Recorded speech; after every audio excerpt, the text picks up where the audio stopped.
맹세를 할 때 별로 맹세하는 일도 없겠지만 사실은 맹세를 하면 사람이 하나님께 맹세할 수 있습니다. 근데 지금 하나님이 본문 말씀에 사람에게 맹세합니다. 이런 상극상과 하극상에서 봤을 때 있을 수 없는 일이 생긴 것입니다. 우리가 하나님께 매일 그러죠. 하나님 이렇게 할게요, 저렇게 할게요, 내가 맹세해요. 그거는 좀 그래도 이해가 가잖아요. 근데 하나님이 지금 73절에 우리 조상 아브라함에게 맹세하신 맹세라. 어떻게 높으신 하나님께서 사람한테 맹세를 한다고 합니까? 자, 아브라함을 선택하셔서 75세에 불렀어요. 그리고 아브라함과 사라에게서 아이를 주신다고 했습니다. 사람이 기다리는 한계가 10년 정도인가 봅니다. 10년 기다렸어요. 하갈을 통해서 이스마엘을 낳았죠. 그런데도 하나님은 아브라함을 믿음의 조상으로 만드시면서 아브라함의 후손을 통해서 천대에 이르는 복을 주신다고 약속하셨고, 아브라함의 자손의 계보를 통해서 예수 그리스도가 나십니다. 그러니까 마태복음 1장에 아브라함과 다윗의 자손 예수 그리스도의 세계라 이러잖아요. 아브라함의 후손에서 다윗이 나오고 다윗의 후손에서 예수가 나옵니다. 이건 마태복음 1장의 족보에 나와 있으니까요, 틀림없는 사실이죠. 그 약속을 언제 하셨냐면 하나님께서 내가 너와 너의 후손에게 하면서 맹세하셨다는 거예요. 하나님의 강인한 의지, 맹세라는 건 지키겠다, 너에게 이 일을 일으키겠다 하신 약속인 줄로 믿습니다. 누구에게 이 약속을 했냐면 믿음의 조상인 아브라함에게. 우리는 혈통으로 봤을 때는 아브라함하고 아무 상관이 없어요. 그 사람은 이스라엘 사람이고 우리 한국 사람이니까요. 근데 우리는 왜 아브라함의 후손이라고 당당하게 말하죠? 그것은 영적인 후손을 말하고 있는 줄로 믿습니다. 영적인 후손. 아브라함과 이삭과 야곱과 요셉과 쭉 족보가 내려와요. 거기에 우리 한국 사람은 하나도 없죠. 있을 수가 없죠. 그런 전 세계에서 아브라함의 자손, 아브라함의 후손, 아브라함의 영적인 혈통을 이어받은 사람은 전 세계 인구의 3분의 1, 약 33억이 하나님을 믿고 하나님을 아버지라 부름으로 아브라함의 영적 후손이 되었습니다. 하나님이 아브라함을 불러서, 그 한 사람을 불러서 아브라함을 통해서 믿음을 키워주시고 하나님께 영광 돌리게 하시고 그 인생이 끝날 때까지 하나님 책임지시고 한 사람을 불렀지만 한 사람으로 끝나는 게 하나님의 계획이 아니에요. 하나님은 전봇대를 쭉 똑같은 길로 다 세워놓으면요, 이렇게 잘 맞춰서 보면 계속 전봇대가 있는데 앞에서는 하나 있는 것 같아요. 하나. 줄을 딱 맞춰 놓으니까요, 옆에서 보면 보이지만 정면으로 보면요 한 개 있는 것 같아요. 뒤로 쭉 서 있죠. 아브라함을 맨 앞에 세워놓고 우리가 볼 때는 사람은 아브라함만 보여요. 근데 하나님은 아브라함을 세워놓고 전봇대 세워놓은 것처럼 바로 뒤에 이삭, 야곱, 요셉, 다윗, 예수님까지 쭉 하나님은 보신 겁니다. 그러니까 하나님이 보실 때는 우리는 지금 이 작은 문제 하나 때문에 휩싸여갖고 내 문제 하나도 해결하지 못해서 극극될 때가 많습니다. 근데 하나님은 우주 만물을 창조하셨고 다 아시고 보시기 때문에 우리의 문제, 우리가 어떻게 될 것 다 아시죠. 그 하나님께서 아브라함 하나를 세워놓고서 아브라함만 선택하신 것이 아니라 아브라함과 그의 후손, 그의 자손을 같이 선택하신 것입니다. 이게 하나님의 계획과 뜻이에요. 근데 우리는 문제에 막 급급하다 보니까 나만 예수 믿고 나만 구원받으면 됐지 뭐, 요거면 됐어, 이 문제만 해결되면 돼, 우리 집, 내 문제에만 우리는 갇혀 있을 때가 많다는 것입니다. 예수님은 베드로를 보면 베드로의 옛날 이름이 시몬이었어요. 시몬은 갈대란 뜻이죠. 그럼 시몬을 봤으면 내 이름이 뭐냐? 예, 시몬입니다. 그럼 시몬으로 봐야 되잖아요. 여러분에게 이름을 물어봤으면 여러분의 이름을 딱 댄단 말입니다. 그 이름만 보는 게 아닙니다. 예수님도 마찬가지로 하나님처럼 하나님은 아브라함을 불러놓고 아브라함만 본 게 아니고 아브라함을 보면서 야곱도 보고 아브라함을 보면서 이삭도 봤어요. 그런데 예수님도 시몬을 불러놓고 시몬 속에 있는 게바, 베드로도 보는 거예요. 여러분 한 사람 한 사람이 과거에는 내가 어떤 사람이었는지 몰라요. 죄 짓는 사람, 혈기 있는 사람, 우상 숭배한 사람, 심지어 어떤 사람은 무당까지 한 사람도 있어요. 그런데도 그 무당의 현 모습을 하나님이 보는 게 아니라 무당 속에 숨겨져 있는 하나님을 향한 갈망, 예수 잘 믿을 그 영혼을 봅니다. 우리는 아이들이 속을 썩여도 속 썩이는 그 모습만 보니까 속이 상합니다. 문제가 해결되지 않고 문제가 우리를 덮치려고 할 때 우리는 해결하기가 힘드니까 문제만 보고 좌절합니다. 예수님처럼 하나님처럼 여러분들이 시야를 두 가지를 봐야 돼요. 예수님이 베드로를 볼 때 시몬이었지만 시몬을 본 게 아니라 그 속에 있는 베드로를 찾아낸 것처럼 결국 베드로가 순교할 때는 베드로의 모습으로 죽지 시몬의 모습으로 죽지 않았습니다. 믿으십니까? 여러분 안에도 있어요. 아니 늙었는데 뭐, 나 여자인데 뭐, 나 가난한데 뭐, 나 키가 작은데 뭐.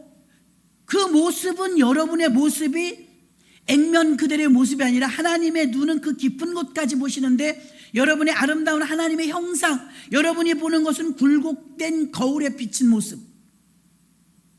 하나님이 저와 여러분을 볼 땐 이렇게 부족하고 보통 사람임에도 불구하고 우리 속에 시몬이었던 사람을 베드로를 보는 것처럼 아브라함을 볼 때 그 속에 다윗을 보는 것처럼 여러분을 보실 때 여러분 안에 숨겨져 있는 보아와 같은 가장 가치 있는 것 그것을 보십니다. 미국에 트럭 운전하는 20살짜리 청년이 몇 살이라고요? 20살. 20살짜리 청년이 있었는데 이름이 도슨이에요. 이 도슨이 트럭 운전하는 사람 과격합니다. 미국은 특히 길이 넓고 길에 사람이 안 다니기 때문에 굉장히 빨리 달려요. 트럭 운전하는 사람 좀 거칠 수가 있죠. 근데 어느 날 이 사람이 동네에 자기네 주에 해군 기지가 있었는데 해군이 늘 정기적으로 기도회를 하더랍니다. 해군이면 자기 또래잖아요. 해군 기지에 기도회에 갈 수 있어서 친구랑 갔대요. 근데 그날 얼마나 뜨겁든지 성령이 그에게 임한 거예요. 성령 충만을 받고 나니까 가슴에 불을 받았으니까 가만히 있을 수가 없네요. 예수님이 선물로 주신 성령을 받고 나니까 기쁨이 충만하고 기도하고 싶은데 교회는 멀지. 그 친구한테 이렇게 제안합니다. 야, 너랑 나랑 이렇게 큰 은혜를 받았는데 성령 받았는데 그냥 사장시킬 수는 없잖아. 계속 기도가 하고 싶고 마음이 막 뜨거워. 그러니까 우리가 이렇게 하면 어떨까? 그러니까 뭐 그러더래 친구가. 야, 은혜를 받았으니까 우리가 기도를 해야지. 근데 동네 교회가 없으니까 일 나가기 전에 새벽 5시에 일어나서 동네 언덕에 굴이 하나 있었답니다. 동네 사람들만 아는 굴. 동산에 있는 굴 있지. 거기 가서 우리 새벽 5시에 늘 가고 우리 미국을 위해서 기도하자. 미국 청소년들을 일으켜 세워달라고. 무기력한 청년, 소망이 없는 청년, 예수 안 믿는 청년. 그때는 미국이 48개 주였대요. 지금 52개인가요? 53개인가 그러죠? 그때는 48개였을 때래요. 미국 국기의 별은 그 주를 나타내기 때문에 48개 주였으면 국기에는 48개의 별이 들어있었을 거예요. 그러니까 둘 다 성령 충만을 받았으니까 그래 아무도 없지만 성령님 의지해서 우리가 아침 새벽마다 일단은 40일을 하자. 40일. 그 새벽 기도를 둘이서 시작한 거예요. 20살짜리 청년 둘이서. 기도 제목은 딱 하나입니다. 우리나라 48개 주의 젊은 청년들을 일으켜 세워주옵소서. 기도도 커요. 자신들도 일어서지 못하고 힘든데 이 청년들은 성령 충만을 받으니까 미국에 있는 48개 주의 청년들을 일으켜 세워달라고, 아버지를 찾게 해달라고 기도하자. 자기네 나라인데도 주를 다 외우지 못해갖고 적어가지고 올라갔대요. 적어가지고. 처음엔 적어가지고 올라갔다가 나중에는 지도를 가지고 올라갔대요. 지도. 우리가 주먹국으로 기도하지 말고 구체적으로 기도하자. 그래서 버지니아주, 워싱턴주 이렇게 한 주 한 주를 지도에 이렇게 찝으면서, 글씨 찝으면서 하나님 워싱턴주의 청년들이 일어서게 해주세요. 주의 청년들이 새벽 이슬처럼 일어나게 해주세요. 기도했대요. 한 주 한 주를 놓고 기도하고서는요, 자기들이 뜨거우니까 그렇게 마음이 무거워가지고서 야, 우리나라를 이걸 어떻게 하면 좋으냐, 나라의 미래가 이게 청년들이 이렇게 일어서질 못하니 무기력에 빠졌으니 어떻게 하면 좋으냐. 필라델비아 같은 데 보십시오. 막 마약에 막 찌들어 버리지 않았습니까? 그 가슴을 치면서 이제 둘이서, 자기들도 청년인데 그렇게 기도를 했답니다. 세월이 흘렀어요. 이 트럭 운전사였던 도스는 나중에 은혜 충만하니까 콜로라도주의 내비게이터 사무실을 내서 내비게이터 본부의 대표를 하고 있었대요. 얼마나 열심히 주의 일을 하는지 잘 성장해서. 내비게이터를 들어보시는 분이 있을 거예요. 자, 우리나라에 많이 들어와 있죠. 내비게이터 성경 교재가 많습니다. 성경 공부의 교재는 내비게이터 많이 쓰죠. 그 내비게이터의 저자예요. 만든 사람이에요. 그래서 내비게이터 본부를 만들어 놓고 이제 사역이 커졌어요. 나이가 이제 한 10여 년 이상 흘렀으니까요. 그래가지고 문득 사역이 커졌는데 사무직원한테 그랬대요. 참, 우리 전국에 있는 간사들 프로필 좀 다 가져와 보시오. 이제 한번 기도해 주려고 다 가져오라고 그랬대요.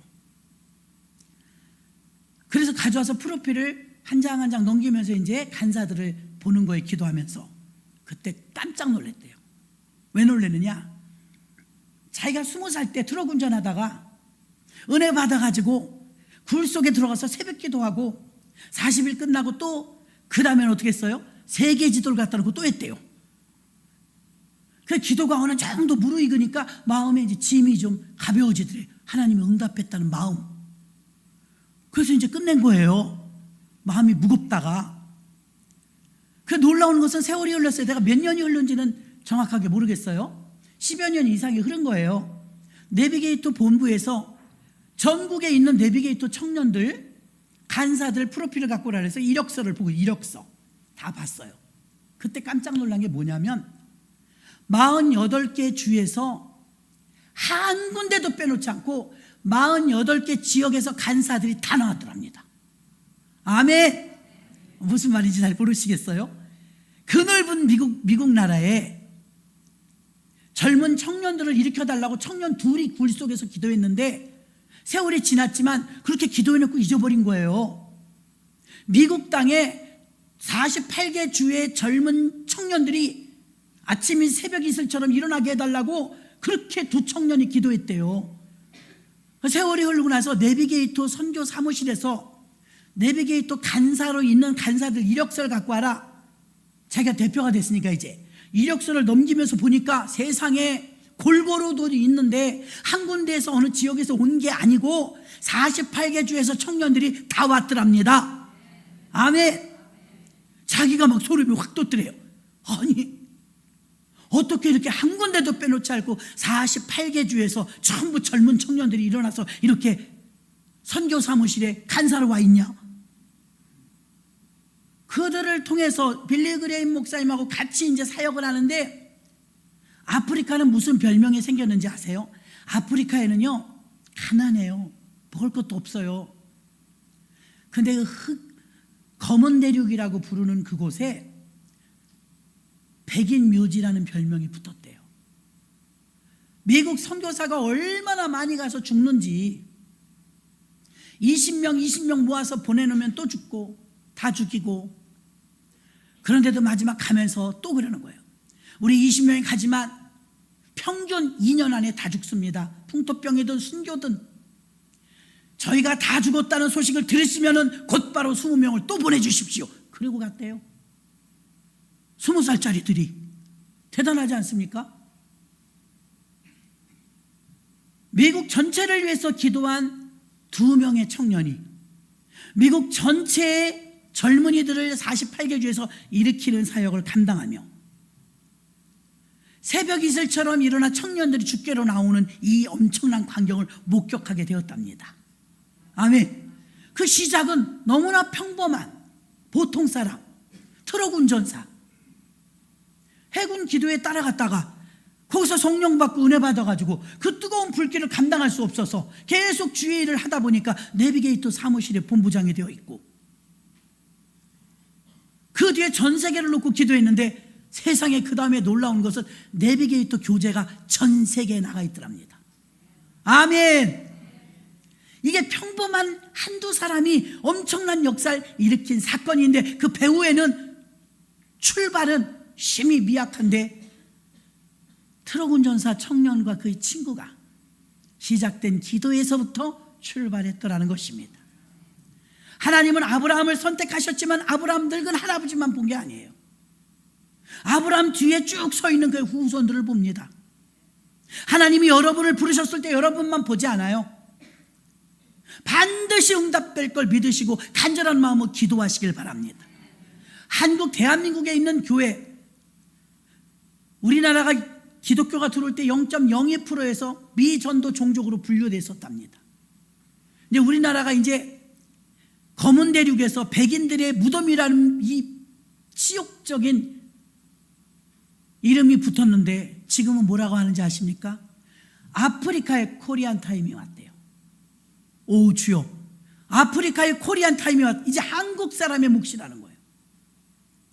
아프리카의 그 엄청난 그 덥고 풍토병 있고 언어도 통하지 않고, 국가는 240여 개 나라라 할지라도 종족, 민족은 22,000개의 민족이에요.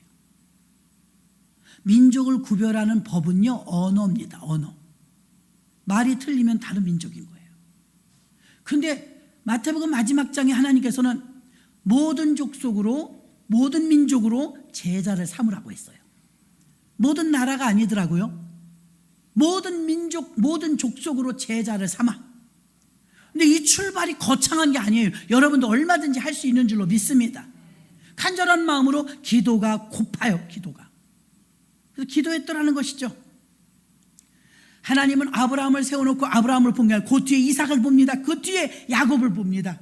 그 뒤에 요셉을 보며 에브라임을 보며 유다를 보며, 그리고 곧 있을 가장 사랑하는 다윗 왕을 보고, 그의 후손 속에서 예수 그리스도 당신의 아들을 보내줄 그 가문을 선택한 거, 하나님도 의리 짱입니다.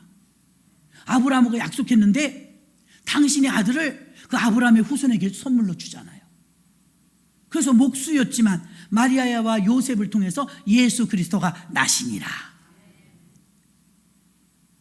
그러니까 우리 예수님은 베드로를 불러놓으시고 처음부터 베드로라고 그러지 않았어요. 시몬이었는데 그 사람을 순교할 때 보니까 베드로로 만들어내십니다.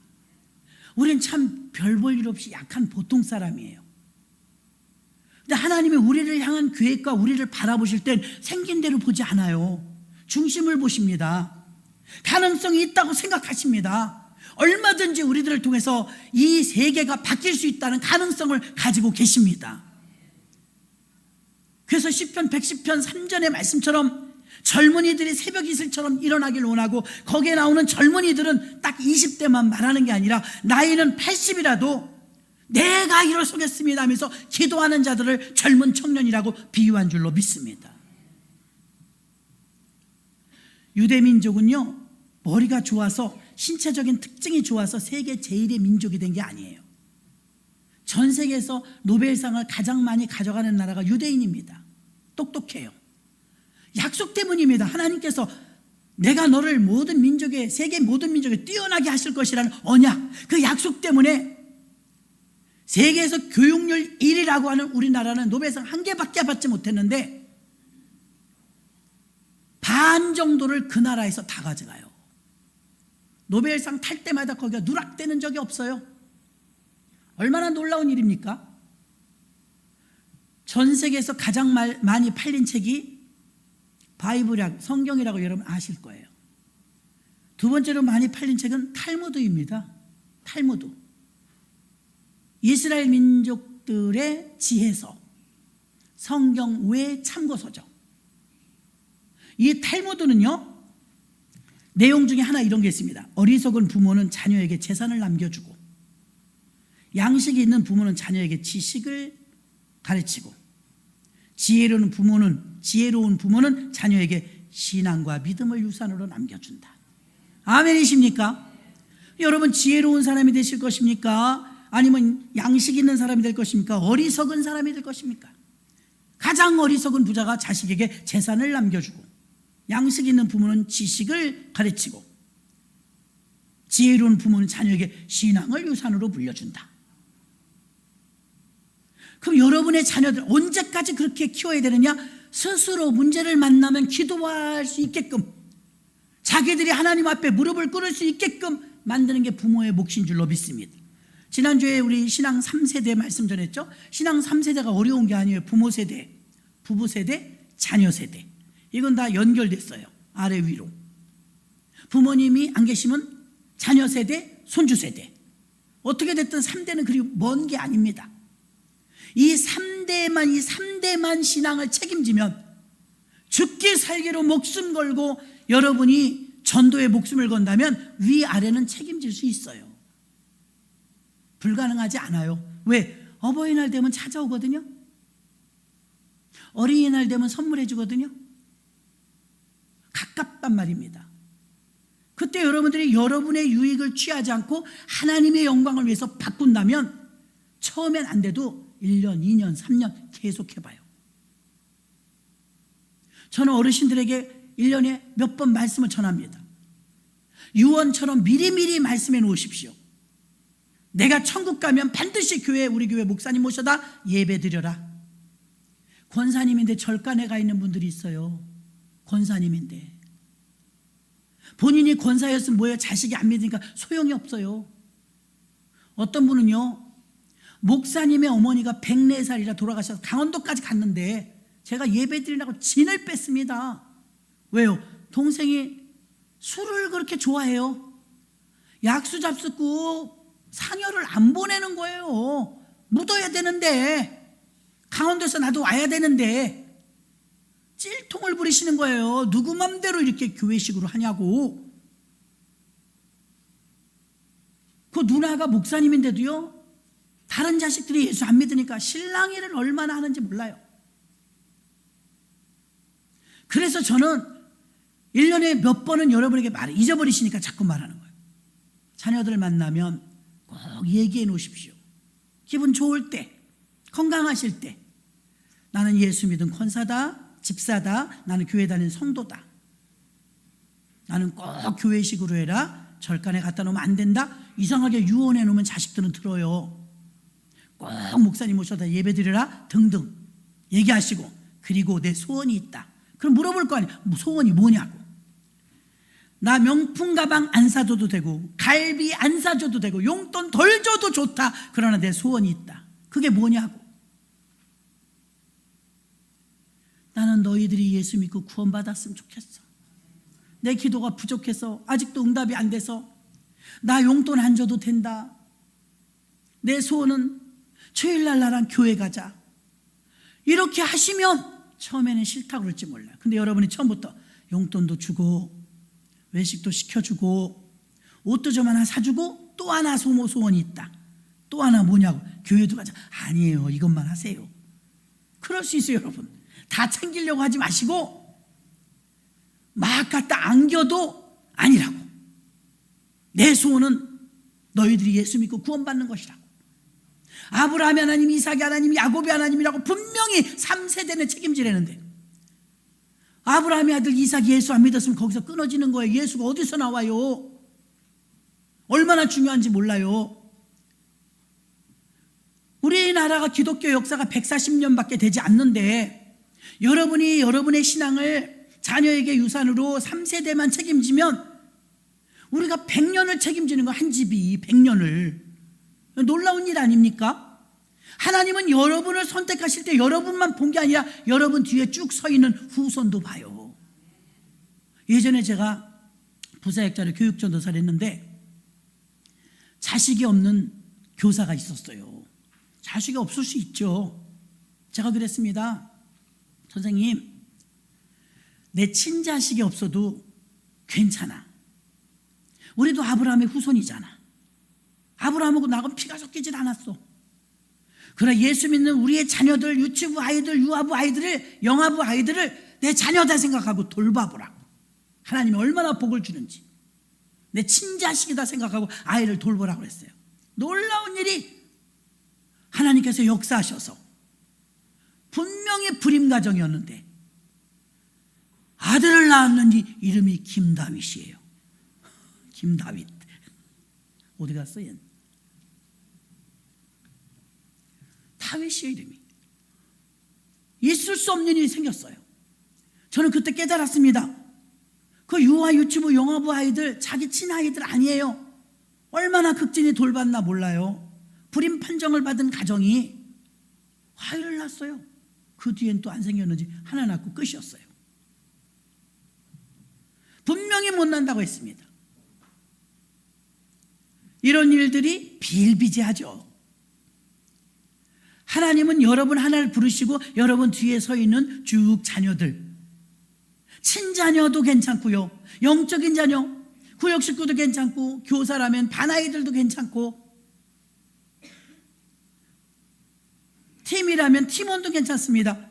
품고 기도하는 이 마음이 목양자의 마음이기 때문에 목양자의 마음으로, 어미의 마음으로 기도하는 것을 가리키는 줄로 믿습니다. 믿음의 계승, 신앙 유산의 계승, 하나님 말씀의 계승이 이어 내려가는 게 하나님의 뜻이에요. 어느 교회는요, 입구에다 이렇게 써놨어요. 굉장히 나도 웃었어요. 오늘도 혼자 오십니까? 이렇게 써놨어요. 현수막으로. 오늘도 혼자 오십니까? 아, 찔리네. 전도해서 오시라는 거예요. 식구들 같이 오시라는 거예요. 5월달은 가정의 달이라고 그랬습니다. 신앙유산의 달이에요. 유산으로 물려줄 사람이 있냐 이거예요. 내 대해서 끝나버린다면 전도도 안 하고 양육하는 사람도 없고 돌보는 양떼도 없고 나만 혼자 있었다면 하나님의 의도와는 안 맞다는 것입니다. 하나님은 아브라함을 부르실 때 아브라함 뒤에 쭉 서 있는 후손도 보았어요. 예수님은 베드로를 부르실 때 베드로만 본 게 아닙니다. 베드로 뒤에 베드로를 통해서 얻을 수많은 열매를 같이 본 거예요. 하나님 지금도 저와 여러분을 선택하셔서 구원시켜 주셨지만 얼마나 예쁘고 사랑스럽겠어요? 예쁘고 사랑스러운 우리의 모습만 보시는 것이 아니라 우리 속에 숨겨져 있는 또 하나의 베드로를 보십니다. 그리고 우리 후손들 통해서 나의 사역을 통해서 새벽 이슬같이 일어난 청년들이 일어나는 이런 역사를 하나님은 꿈꾸고 계십니다. 그 트럭 운전수였던 청년 같은 간절한 마음을 가지고 마음의 거룩한 부담감을 가지고 누군가 기도해야 하나님이 일을 시작하시는데 그렇게 기도할 만한 사람을 지금도 찾고 계십니다. 그런데 기도하시는 많은 분들과 세계적인 정세가 뭐라고 세계 선교를 향해서 이제는 코리안 타임이라는 거예요. 한국에게 공이 넘어왔다는 아프리카 선교를 위해서 우리 흰돌산에서 목회자 세미나 하잖아요. 아프리카 복음화율 엄청납니다. 지금 50%예요. 50% 우습게 보시네. 50% 우습게 보면 안 돼. 우리는 15%도 안 돼요. 아프리카 복음화율이 50%라니까요. 나머지 50%는 백인들이 가서 다 죽었기 때문에 이제는 우리 코리안 타임이라는 거예요. 코리안에서 준비됐으니까 뛰어가라는 거예요. 실제 많이 가고 있습니다. 아프리카 쪽으로. 선진국은 교회들이 이미 있으니까요. 결국 선교도 그 오지의 땅에 가서 복음을 증거해서 교회 세우는 게 선교입니다. 그런 사역에 여러분들이 쓰임 받아야 될 줄로 믿습니다. 오늘날 우리 현대 교회와 교인들의 믿음 생활을 한번 보세요. 얼마나 이기적이고, 얼마나 개인적이고, 얼마나 자기중심적이고, 얼마나 내 교회, 내 식구, 내 자식, 내 인생, 내 믿음을 위하여 쇠사슬로 꽁꽁 묶은 것처럼 하나님의 말씀과 뜻, 하나님의 계획은 상관도 없이 위대한 민족, 위대한 교회, 위대한 가문 이런 거는 던져버리고 지금 문제가 급급한 이것에 얽매여서 나 하나 아니라는 것에 만족하는 신앙생활에 머무르는 사람이 수두룩합니다. 사명감 없이. 신약의 첫 발을 내디딘 예수님께서는요, 아브라함에게 준 거룩한 언약이라고 말씀하시면서 신약의 예수가 구약의 아브라함을 거론하잖아요. 하나님은 그 옛날 아브라함에게 4,000년 전에 한 약속까지도 거슬러서 기억하시는 거예요. 그래서 첫 번째는 언약의 신앙, 구약은 구언약, 신약은 신언약인데 구언약 플러스 예수께서 뭐라고 말씀하시냐면 마태복음 26장 28절에 이것은 죄사함을 얻게 하려고 많은 사람을 위하여 흘리는 바 나의 피 곧 언약의 피니라. 아멘. 구약엔 아브라함하고 맹세한 약속이 있지만 지금은 내가 피를 주는데 피언약을 맺었다. 피언약. 그 피 때문에 우리는 모두 죄사함을 받게 된 줄로 믿습니다. 창세기 17장 7절에 내가 내 언약을 나와 너와 내 대대 후손의 사이에 세워서 영원한 언약을 삼고 너와 내 후손의 하나님이 되리라. 아멘. 아브라함에게 이렇게 말씀, 너와 너의 후손의 하나님이 되리라. 하나님의 뜻은 너와 너의 후손의 하나님이 되는 거지 너의 하나님만이 아니었다는 거예요. 근데 우리는 신앙생활을 어떻게 나의 하나님으로만 신앙생활을 해요. 예수님도 베드로를 보면서 베드로의 장모, 베드로의 가족, 베드로를 통해서 구원할 영혼들 다 보시는 거예요. 하나님이 아브라함을 부르시고 나와 아브라함과 후손에게 거룩한 언약을 주시고 그 언약을 지키셨습니다. 우리는 하나님과 나와 후손이 지켜야 될 거룩한 언약을 잊어버리고 나만 잘 되고 나만 건강하고 나만 잘 되면 된다는 생각에 사로잡혀서 언약의 말씀에 붙들려 살기보다는 인간적인 행복을 추구하며 인생을 즐기는 믿음 생활에 너무나 익숙해졌어요. 동남아시아 지역들은요, 캄보디아나 그 외에 제 몽골도 가봤지만 밤에도 불 켜놓고 아파트 공사를 하더라고요. CU가 있어요. 이마트하고 몽골에. 가봤다 깜짝 놀랐어요. 제가 물어봤습니다. 왜 밤중에 저렇게 일을 하냐고. 공사 일정을 맞추려면 야간해야 된대요. 옛날에 우리 아버지 세대 때 들었던 소리 아닙니까? 악착같이 일했죠. 중동에 가서 돈 벌어오고. 그래서 이 나라가 이렇게 부강해진 거 아닙니까? 통계를 낸 거 보니까 기가 막혀요. 사업하시는 분들 사업하고 싶지도 않겠더라고요. 연차, 월차, 휴가, 대체휴일, 명절, 연휴 다 하니까 1년에 365일인데 180일을 쉬어요. 이런 나라는 없습니다. 이런 나라는 없어요. 이대로 가면 전 세계에서 우리는 초고령화 사회에 접어들어가고 나이도 많거든요. 캄보디아의 평균 연령 27살이래요. 베트남 평균 연령 30대래요. 그 젊어가지고 막 팔팔 나르는 나라들은 밤새워가며 일하는데 우린 주 5일 근무도 길어서 5월 5일 날이 공휴일인데 주일이었다. 그럼 그런가 보다 하는 건데 그러면 다음 날 쉬어야지. 그 대체로 또 쉽니다. 그래서 누가 그걸 계산해서 올렸더라고요. 쉴 거 다 찾아서 쉬니까요. 1년 360일에 180일을 쉬어요. 그냥 놀자 문화가 너무 물들어갖고요. 놀고 먹고 흥청대고 이래갖고 경쟁력이 있겠습니까, 여러분? 세계와 맞닥뜨려서 우리나라 젊은이들이 저렇게 막 일벌레처럼 일하는 동남아시아의 신흥 국가들 막 일어서고 있는데 경쟁력에 반드시 지죠. 엄청난 차이가 있어요. 얼마나 열심히 일하는지 몰라요. 정말 열심히 놀아요, 우리는. 일자리가 없을까요? 외국인들은 얼마나 많이 들어오는, 일자리가 없는 게 아니에요. 일을 안 해요. 기억하십시오.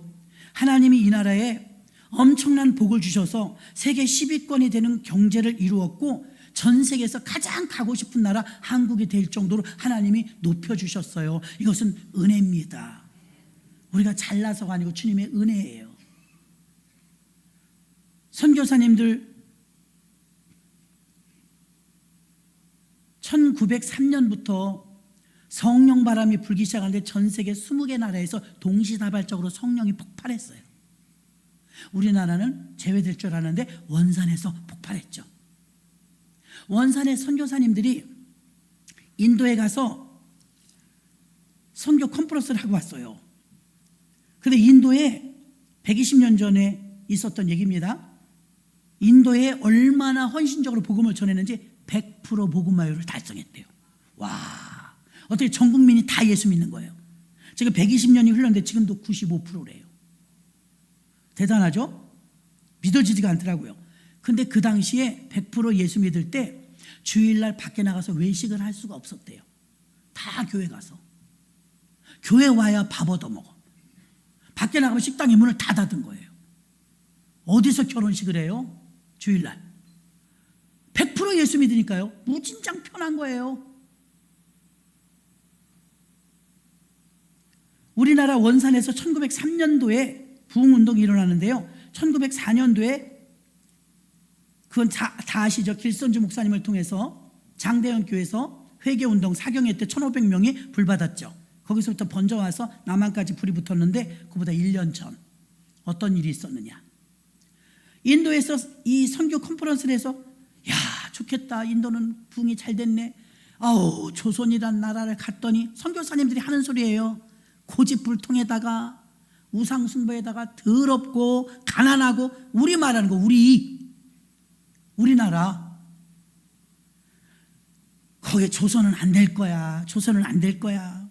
우리가 가서 전하지만 가망이 없어. 언더우드도 일기에 보면 썼어요. 여자들을 만나 말을 못 붙인대요. 쓰개치마 쓰고 다니고 도망가서 남녀 7세 부동석이랑 남자하고 말하면 안 돼. 길거리에서 복음이 들어갈 루트가 없는 거예요. 우리나라가 그렇게 고집불통이었다는 거예요. 불결하고. 근데 이제 선교사님들이 원산에서 평양에서 학교를 세웠대요. 중고등학교. 학교가 없을 때잖아요. 중고등학교를 세웠는데 이게 다 선생님들이 선교사님인 거예요. 그 교장 선생님이 하루 회의를 했대요. 우리가 수업이 9시부터 시작하는데 선생님들 힘들겠지만 1시간만 일찍 오실 수 없어요? 그러더래요. 아침에 1시간은 굉장한 거잖아요. 왜요? 우리가 이렇게 진도가 더뎌갖고는 안 될 것 같아요. 우리가 9시 수업이면 1시간만 일찍 와서 우리 학생들 한 명 한 명 반에, 자기 담임들이 자기 반에 한 명 한 명 이름 불러가면서 믿음으로 잘 세워지게 해달라고 기도하고, 우리 학생들 다 성령 충만 받으라고 믿음의 학생들하고 기도하고 우리 수업하자고. 그 교장 선생님이 그러자 그러니까 순종했대요. 그러죠. 뭐 1시간 덜 자고 나와야죠. 뭐 고맙죠. 선생님들이. 그러니까 선생님들이, 이 사역자들이 너무 중요한 거예요. 그래가지고 다음 날부터 선생님들만 일찍, 어떤 사람은 막 6시 반에도 오고 어떤 사람은 7시도 오고, 이제 거기 기도실에 모인 거예요. 기도라는 게 그래요, 여러분. 시너지 효과가 있어서 처음에는 좀 썰렁한 것 같아도 기도에 불이 붙으면 왕왕 하거든요. 기도가 이제 막 탄력을 받은 거예요. 막 처음에 40일 정했다가 그 다음에 또 40일 정했다가 그래도 기도가 더 하고 또 하는데 40일을 2번인가 하고 그랬는데 이런 일이 났답니다. 1시간을 일찍 가서 기도를 했는데 1교시가 됐어요. 그래서 선생님 하나가 1교시에 가서 수업하려고 들어갔는데 아이들이 울고 있더래. 싸운 줄 알았죠. 애가 울고 있으니까 왜 우니? 선생님이 물어봤어요. 선생님, 나는 죄인이에요. 내가요 친구랑 싸웠어요. 그게 마음이 막 불편해요. 나는 어머니를 속였어요. 제가 수업료를 제가 빼먹었어요. 아이들이 하나 둘 이러면서 나는 나쁜 놈이에요. 그러면서 뻔뻔하게 내가 지금 이렇게 학교 와서 이렇게 예배도 드리고 채플도 하고 공부도 하고 있으니까 난 나쁜 놈인 것 같아요. 너무 괴로워요. 그러면서 애들이 울더래요. 이거 어떡하지? 근데 뭐 하나 둘 우는 게 아니라 막 전염이 돼갖고 다 우니까 1교시 수업을 못했대요. 2교시 선생님하고 체인징을 하면서 우리 반에 가보세요. 애들이 울어갖고 나 수업도 못했어요.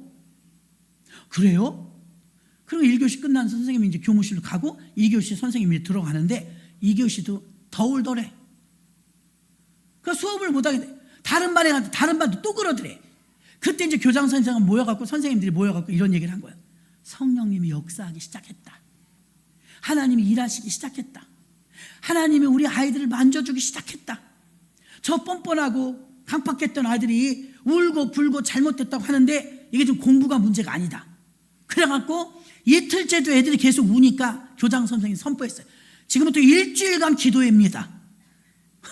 요즘 같으면 통하지도 않겠지만 그땐 그게 통했나 봐요. 선교사님들이 세운 학교니까요. 지금부터 일주일간 수업 없고 자율 기도회로 수업을 대체하겠습니다. 그래서 그때 부흥이 일어났다는 거예요. 그때 학생들이 막 너도 나도 회개운동이 일어나고 그 다음에 1904년도에 장대원교에서 1500명의 회개운동이 일어나 길선주 목사님 통해서 그게 그 바람이 이렇게 된 거 아닙니까? 대한민국이. 아멘. 성령을 무시하고는 교회가 될 수가 없어요. 성령을 무시하고는 국가도 될 수가 없어요. 자, 솔직히 우리 남한이 교회가 있었나요? 북한이 먼저 있었잖아요.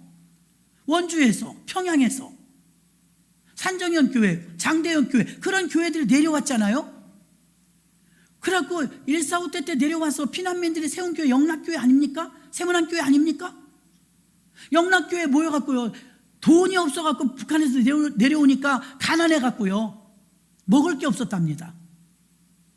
소금 장사, 쉬운 거 농마, 노점, 그 다음에 집 날라주는 거 있죠. 그런 거 하면서 몸이 지칠 대로 지쳐서 온몸이 멍이 들고 힘들어서요. 그런데 이렇게 기어갖고요, 거적대기 깔아놓고 교회가 시작된 영락교회, 한경직 목사님이 심호하셨던 교회, 거적대기 깔고 예배를 드리는데 거기 와서 엎어져도 거기 와서 엎어진다는 거예요. 너무 졸려서, 너무 힘들어서. 여러분 피곤해서 기도 못하십니까? 힘들어서요? 그렇게 엎어져서 와갖고 골아 떨어지도록 기도하다 자다 기도하다 자다 다시 지게꾼 가고 소금 팔러 가고 농마 가고 구두 닦기 가고. 북한 사람들 지독하죠? 그분들이 다 일어난 거 아닙니까? 남대문시장 주인들 되고 동대문시장 주인들 되고 부자들이 된 줄로 믿습니다. 그분들이 내려와서 기도 심어놓은 것이 대한민국의 불씨가 되어서 남한 땅에도 교회가 이렇게 부흥하고 발전한 줄로 믿습니다. 여러분들도 기도하면 됩니다. 평범한 사람이, 트럭 운전하던 한 청년이, 또 중고등학교 학생들이 훌쩍훌쩍 울면서 시작한 이 눈물의 회개 기도가 전국을 강타해서 그 당시 한 20여 개국에서 1904년도에 대부흥운동이 일어났다는 거 아닙니까? 웨일즈운동 같은 거. 여러분, 하나님께서는 우리나라를 들어서 쓰시려고 작정하셨고 세팅을 하셨어요. 그래서 이미 저도 많이는 안 나가봤지만 외국에 나가면 코리안이라고 일단은 공항에서 이럽니다. 재패? No. 차이나? No. 코리아 이래요. 다릅니다, 여러분. 코리아 대접이 다릅니다. 생긴 게 똑같은가 봐요. 그래서 저희를 픽업했던 목사님이 그래요. 어떻게 우리 알아보셨어요? 목사님들 한국 사람, 일본 사람, 중국 사람 공항에서 나올 때 딱 보면 알아요. 어머, 똑같이 생겼는데 어떻게 알아요? 시끄럽게 나오면 중국 사람이고요, 줄 맞춰서 나오면 일본 사람이고요, 인상 쓰고 나오면 한국 사람이에요. 공항에서 알아본대요. 문화가 그런가 봐요. 여러분, 아브라함을 선택하실 때 대한민국이 이렇게 부흥운동이 일어날 거, 아니 선교사님들도 선교대회 나가서 한국 조선은, 그때는 한국이 아니라 조선은 안 될 거야, 조선은 어려울 거야, 여기 막 지금 성령의 붐이 일고 있는데 조선도 그랬으면 좋겠다, 조선도 그랬으면 좋겠다 하면서 학교 선생님부터 시작한 아이들 한 명 한 명 놓고 기도하기 시작했는데, 그 아이들이 훌쩍훌쩍 울면서 잘못한 걸 빌면서 회개운동이 일어나 어른들이 있는 큰 교회, 장대현 교회까지 번져 놀라운 역사가 일어나는데, 이 성령운동은 50년이 주기적이고요, 국가는요 붕괴가요 70년이 주기래요. 근데 우리나라가 올해 50주년이래요. 기대하시기 바랍니다. 그래서 지금 미국에서도 막 성령의 불이 일어나고 있고요, 우리나라도 지금 여러분이 이렇게 앉아 계시니까 잘 모르죠? 청계산 기도원에 가면요, 금요철학 때 사랑의 교회 청년 1000명이 올라, 청년이 올라와 1000명이 기도해요. 마가의 다락방, 우리 청년들 가다 그냥 말아버렸죠? 마가의 다락방이요, 그 조그만 교회예요. 차를 댈 수가 없을 정도로 많이 와갖고 우리 다 같이 갔다 깜짝 놀랐잖아요. 리모델링을 아무리 했어도 들어갈 한계가 있는데요, 거기 1000명씩 모여요. 지금요, 왜 같은 나라에서 같은 시대에 사는데 전혀 다른 문화에서 살까요? 눈을 떠야 되는 줄 믿으시길 바랍니다. 갈망해야죠. 내가 제외되지 않도록, 우리 교회가 제외되지 않도록, 한국에 상륙하는 성령의 바람이 있다면 우리 교회가 누락돼서는 안 될 줄로 믿습니다. 그러니 깨어 있어야 될 줄로 믿습니다. 성령 강림 주일에만 성령을 사모하는 게 아니라 평상시에도 성령님 도와주세요, 우리 교회를 도와주시고 우리 나라를 도와주시고, 종목 놓고 기도하시면, 여러분에게 맡겨진 사명, 그 영혼을 목양하는 마음으로 기도하시면 하나님께서 열어주실 줄로 믿습니다. 오늘 아브라함에게 하신 맹세 속에, 그 후손 속에 우리들이 들어있어요. 우리가 아브라함의 후손이거든요, 영적으로. 그럼 여러분들 뒤에는 또 누가 숨어져 있을까요? 여러분들 뒤에도 또 엄청나게 많은 불같은 일꾼들이, 출애굽할 때 광야에서 성막을 짓죠. 성막을 지을 때 오홀리압과 부살레를 뽑아갖고 공교하게 장식하는 걸 만들라고 시켜요. 성경은 이렇게 말합니다. 하나님께서 부살렐과 오홀리압에게 지혜와 총명을 주시사. 그 부살렐이 누군지 아세요? 갈렙의 손자예요. 그 믿음 좋은 갈렙이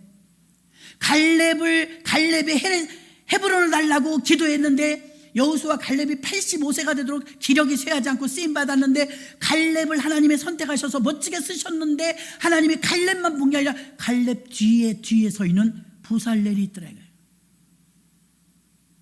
믿으십니까? 지금 여러분이 기도했는데, 작정 기도했는데, 금식 기도했는데 응답이 안 된다고 투덜대지 마세요. 여러분 뒤에 누가 서 있을지 몰라요. 여러분을 통해서 어떤 사람이 배출될 줄 몰라요. 바울이라는 위대한 종 뒤에는요, 에베소 교회 후임자 비교도 안 됩니다. 여러분, 바울 같은 당대 최고의 주의 종이 담임이었던 에베소 교회, 담임 목사, 다음 담임 목사, 누가 거기 내가 손들 사람이 있어요? 비교가 돼서. 전임자가 너무 강하면 후임자가 맥을 못 춥니다. 전임자가 보통 사람이 바울이라니까요. 그런데 여러분, 그 후임자가 누가 된지 아십니까? 열이 디모데가 됐어요. 디모데 누구입니까? 바울의 영적 아들입니다. 처음 들으십니까? 바울은 자식이 없죠. 결혼 안 했으니까요. 그러나 바울에게는 자식이 있었으니까, 자식이 누구냐? 디모데였습니다. 영적 자식이죠. 그 온순하고 순한 디모데가 그 엄청난 에베소 교회 후임자가 된 줄로 믿습니다. 하나님은 지금 여기서 있는 여러분, 저도 지금 하나님의 시각으로 보면 기뻐요. 여러분 뒤에 숨겨져 있는 우글우글한 영혼들이 보이니까. 아멘이십니까? 왜 가만히 계십니까? 왜 넋놓고 계십니까? 그 트럭 운전자 20살짜리만도 못하십니까? 그들은 그렇게 자기네 나라 48개 주를 짚어가며 기도했는데, 젊은 청년들을 일으켜달라고 기도했는데, 자기 당대에 멀지 않아서 전국에서 모여든 간사들이 48개 주에서 다 왔더라지 않습니까? 기도는 외상이 없습니다. 기도는 부도도 없습니다. 기도는 반드시 응답되는 줄로 믿습니다. 왜 기도 안 하십니까? 그래서 자녀들에게는 일러놓으시는 거예요. 나는 기독교식으로 한다. 내 소원은 너희들이 교회 가는 것이다. 나는 갈비를 먹지 않아도 좋다. 다만 너희들이 교회 왔으면 좋겠다. 부모님이 교회를 안 나오시는데 왜 가만히 계십니까? 지옥 가도 됩니까? 나쁜 사람이죠. 부모님이 예수 안 믿으시면 내가 좀 힘들어도 좀 불편해도 적극적으로 권면하셔야 됩니다. 지옥은 가시면 안 됩니다. 그래서 예전에 어떤 새댁이 예수 잘 믿는데 시숙이 더 결혼 안 했더랍니다. 다 같이 사는데 시숙만 교회를 안 가는 거야. 다 가는데 며느리가 이제 새애기가 작정기도 들어갔습니다. 아주머님 교회 가셔야죠. 다음에요. 아주머님 교회 가셔야죠. 다음에요. 어느 날 그 몇 번 권면해도 안 오면 그 어려운 사이 아닙니까? 시아주머니니까 바짓가랭이를 붙들고 새댁이 아주버님 어쩌려고 그러세요? 우리 다 같이 같은 곳에 가는데 아주버님만 지옥 가는 거 못 봅니다. 안 됩니다. 너무 깜짝 놀랐고 시숙이 갈게요 그러더랍니다. 여러분, 그 관계가 얼마나 어려운 관계입니까? 영혼이 막 갈급하니까 시숙 바짓가랭이를 붙들고 교회 가셔야 된다고 울고불고 하니까 아유 재수씨 일어나세요. 이러지 마세요. 제가 갈게요. 왜 여러분 안 하십니까? 집안에 빈둥빈둥 교회 안 오시는 분들 많지 않습니까? 나만 나오는 거 하나님 원하지 않아요. 여러분 먼저 나와서 정찰대가 돼서 여호수아 칼렙처럼 먼저 보고 먼저 기도하고 먼저 쟁취하고 여러분을 통해서 살리는 게 하나님 뜻이에요. 여러분을 통해서 여러분 뒤에서는 서 있는 수많은 사람들이 하나님은 보이는 거예요. 성경도 그렇게 나열하고 있지 않습니까?